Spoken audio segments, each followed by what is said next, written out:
tey nag dama leen a bëggoon wax lan moo tax waru leen a nangu li ñuy wax ci yow di la metti ba ngay fàtte sa vraie valeur. dafa amoon benn jigéen bu doon liggéey ci benn entreprise dafa xarañoon loolu ci liggéeyam nag ba patron daal di koy defal promotion ndeysaan mu nekk fa responsable des ventes. comme moo fa mujjee woon a ñëw collègue am yi commencé di yàq deram ñii naan promotion canapé la ñii naan dafa am bras long moo tax mu am sax ñu naan dafa sëriñtu patron bi lu ne mu koy dégg ndeysaan yëf yi metti ko loolu nag mu dem gis papam comme moo doon xaritam mu nettali ko stress bi muy dund ci liggéeyukaayam. papa ji ne ko waa lu tax ngay nangu yooyu wax di la metti. ndaw si daal di kay ne ñoom ñoo ma fi jiitu te ñoo ma gën a xam liggéey bi. paa bi ne ko waat xam nga lan laa bëgg nga def.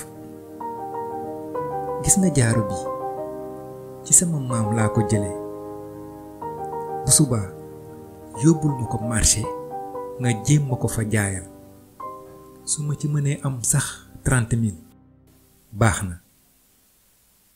ndaw si dem marché ba dellu si ne papaam sa jaaro bi daal dafa mel ne kenn bëgg ko kenn fayuma ci prix.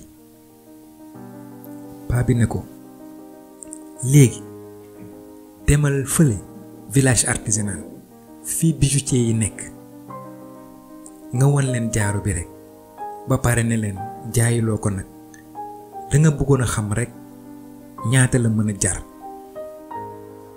ba mu demee ñii naan mën nañ ci def 150 000 ñii ne 200 000 mu am sax ku ne mën na si fay 400 000.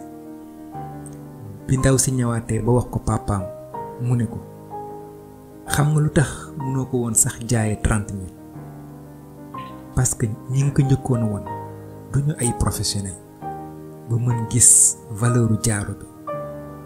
bijoutier yi ñoom dañ ko gis rek xam ni or 18 karat ak diamant la.